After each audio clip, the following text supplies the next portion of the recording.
Hello दोस्तों, स्वागत है आपका A to Z स्टोरीज़ पर।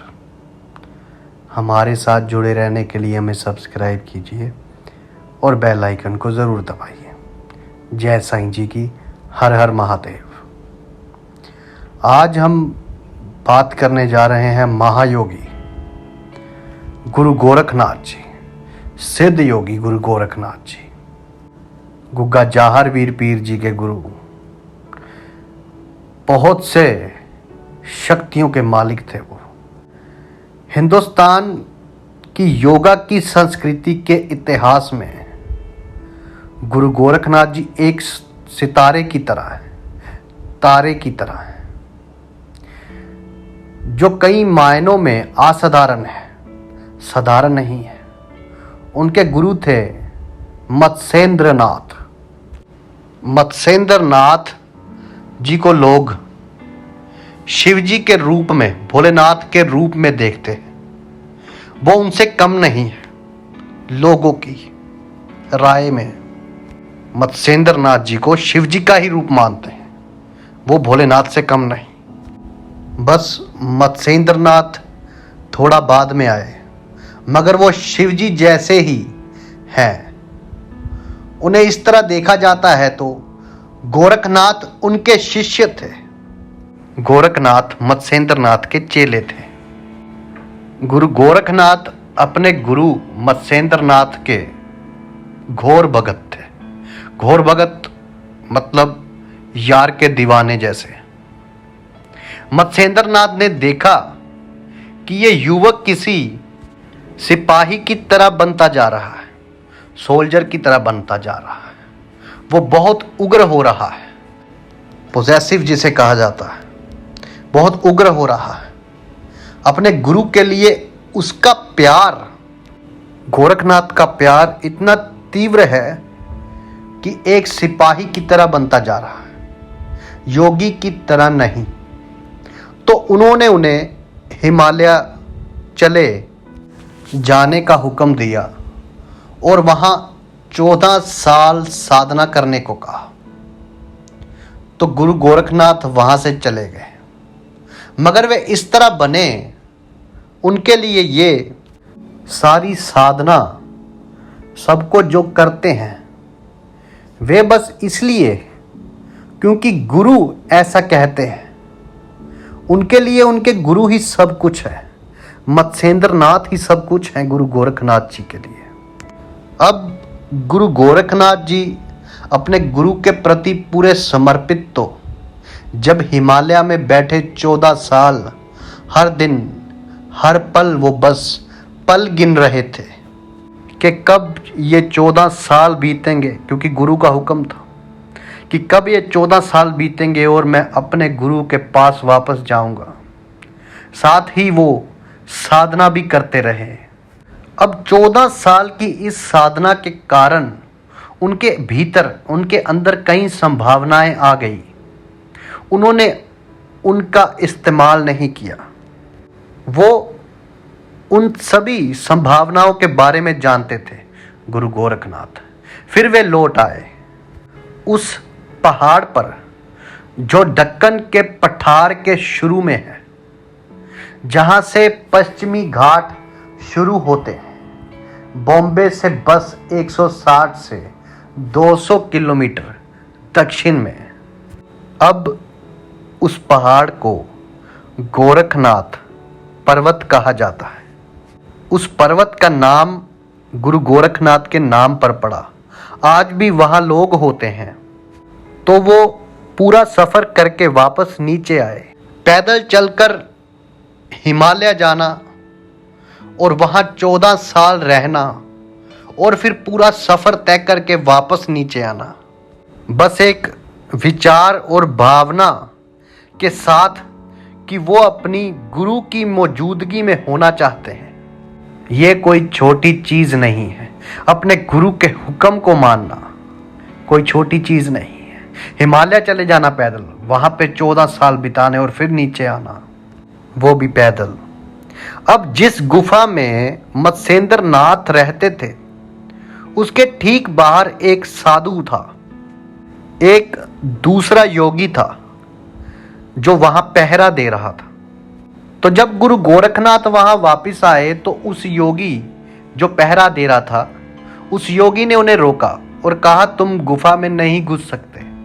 तब गुरु गोरखनाथ ने बोला, क्या कहा कि मैं गुफा में नहीं घुस सकता? मैं अपने गुरु से नहीं मिल सकता। मैं 14 साल से इंतजार कर रहा हूं इस घड़ी का कि कब मैं अपने गुरु से मिलूंगा। वह बोला, जो दूसरा योगी था, वह बोला, नहीं, आप नहीं घुस सकते। यहां गुरु गोरखनाथ ने अपना आपा खो दिया। उन्होंने उस योगी को जोर से धक्का दिया और गुफा में घुस गए। जब गुरु गोरखनाथ गुफा में घुसे तो वो देखते हैं कि वहां मत्स्येंद्रनाथ नहीं थे, गुरु वहां नहीं थे। तो वे व्याकुल हो उठे। उन्होंने कहा कि वे कहाँ हैं। और जब गुफा से बाहर आए और योगी से पूछा कि गुरु कहाँ हैं, तो वो योगी ने बोला कि मैं तुम्हें नहीं बताऊंगा, क्योंकि मैंने तुम्हें गुफा में घुसने से मना किया था। तुम मुझे धक्का देकर चले गए। मैं तुम्हें नहीं बताऊंगा कि गुरु कहाँ हैं। तो गुरु गोरखनाथ जी ने अपने तंत्र का इस्तेमाल किया और उस योगी के दिमाग में जो कुछ था उसे बाहर निकाल लिया और सीधा वहां पहुंचे जहां गुरु मत्स्येंद्रनाथ थे। उन्होंने गुरु की छुपने की जगह को ढूंढ निकाला। जैसे ही गुरु गोरखनाथ वहां पहुंचे तो गुरु ने एक दूसरे योगी के पास उनके लिए आदेश छोड़ा हुआ था कि उन्हें फिर से 14 साल के लिए हिमालय जाना होगा, क्योंकि गोरखनाथ ने उस साधना का दुरुपयोग किया जो मैंने उसे दी थी। मैंने उसे साधना आध्यात्मिक विकास के लिए दी थी, मगर उसने किसी और के मन में घुसने के लिए उसका इस्तेमाल किया।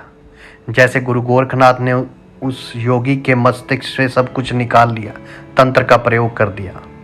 अब उन्होंने मत्स्येंद्रनाथ ने आदेश छोड़ रखा था दूसरे योगी के पास कि उसने गुरु गोरखनाथ ने एक गलत कदम उठाया जो किसी योगी को कभी नहीं करना चाहिए।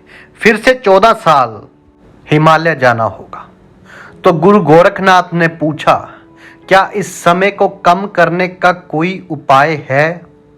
क्या इस समय को कम किया जा सकता है?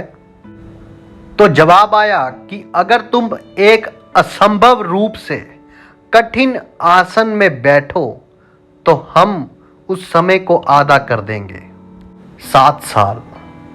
किंतु तुम्हें एक कठिन संभव आसन में बैठना होगा। वे इस तरह अपने बाएं पैर की उंगलियों पर बैठे एड़ी मल द्वार पर मूलाधार में और दाहिने पैर पालथी में। इसे आज भी गोरखनाथ आसन कहा जाता है। तो वो बस अपने पैर की उंगलियों पर मूलाधार के ऊपर थे, बाईं एड़ी के सहारे, और दाहिने पैर यहां। वो 7 साल तक इस तरह बैठे रहे, या तो 14 साल या फिर कठोर 7 साल, और फिर से वो वापस लौटे। गुरु मत्स्येंद्रनाथ यहां गुरु गोरखनाथ के प्यार को संतुलित करना चाहते थे, और ये प्यार की तीव्रता ही थी जो गुरु गोरखनाथ को अनुशासन के परे जाने कर रही थी। किंतु गुरु जो है, गुरु अपने शिष्य को हमेशा अनुशासन में रखता है, क्योंकि गुरु अपने शिष्य की क्षमता को जानते हैं। गुरु मत्स्येंद्रनाथ गुरु गोरखनाथ की क्षमता को जानते हैं, इसलिए उन्होंने प्यार को संतुलित करने के लिए अलग अलग खेल रचाए। और गुरु ये भी जानते थे कि ये इंसान पूरी दुनिया को बदल सकता है, उनमें इस तरह की काबिलियत है, उनमें बहुत आग है, किंतु स्थिरता और दिशा की कमी है।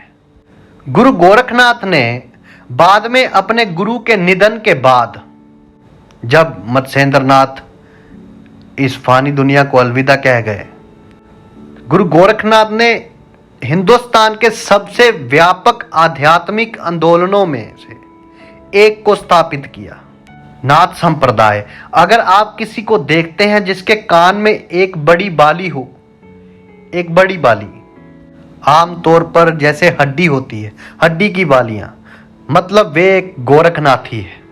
आज भी गोरखनाथी हमेशा एक छड़ी और एक कुत्ता अपने साथ लेकर चलते हैं। वो कुत्तों से प्यार करते हैं, दरवेशों से प्यार करते हैं। वो अपने कुत्ते को अपने कंधे पर लेकर चलते हैं, वो उन्हें चलने नहीं देते। हर समय उनके पास कुत्ते होते हैं जिनका रंग गहरा काला होता है। काले रंग के कुत्ते को ही दरवेश या भैरवनाथ, भैरव भी कहा जाता है। वो कभी कोई दूसरा कुत्ता नहीं रखते, बस काले कुत्ते रखते हैं और वो अपने कुत्तों से बहुत प्यार करते हैं और अपने कुत्तों को अच्छा खिलाया पिलाया जाता है। वो मोटे, ताजे और अच्छे होते हैं और गोरखनाथी उन्हें चलने नहीं देते, वे उन्हें उठाकर सैकड़ों मील चलते हैं। तो गोरखनाथियों को आमतौर पर इन दिनों नाथी या कनफट कहा जाता है, क्योंकि उनके कान में एक बड़ा छेद होता है, तो उन्हें कनफट कहा जाता है। वे आज भी लोगों का बहुत उग्र समूह होता है। उग्र कहा जाता है भयानक को, तीव्र को, रुद्र को। तो उन्हें काफी समय, बुरे समय से गुजरना पड़ा, मगर अब भी ये उन समूहों में से एक है। इसमें आज भी ऐसे सच्चे साधक हैं, योगी हैं, जो हजारों साल बाद भी सक्रिय हैं, आज भी जीवित हैं। नाथियों का एक आश्रम है। सिद्धि प्राप्त करने वाले नाथियों की ढेर सारी समाधियां हैं। जिन लोगों को सिद्धि प्राप्त हुई, अब जिनको सिद्धि प्राप्त हुई सिद्ध पुरुष भी कहा जाता है, उनकी पत्थर की समाधियां हैं। बाकियों को पेड़ों के नीचे दफना दिया गया। तो बड़ी संख्या में वो देखने को मिलेंगे जो उस प्रणाली के समृद्धि को दिखता है। बहुत से लोगों ने सिद्धि प्राप्त की है। तो गोरखनाथ ने तो इतने रास्ते खोल दिए कि परमात्मा को गोरख के नाम से जानने लगे। तुम एक गोरख धंधा हो कहने लगे। योगी तो मानते हैं कि यदि गोरख ना होते तो कुछ भी ना होता। यदि आपको हमारी ये कहानियां, ये बातें अच्छी लगती हैं, असल वाक़यात अच्छे लगते हैं, तो हमें सब्सक्राइब कीजिए, शेयर कीजिए, लाइक कीजिए। कमेंट आपका बहुमूल्य है दोस्तों। आप सबके भीतर बसे उस परमात्मा को मेरा प्रणाम। धन्यवाद। जय साईं जी की। हर हर महादेव।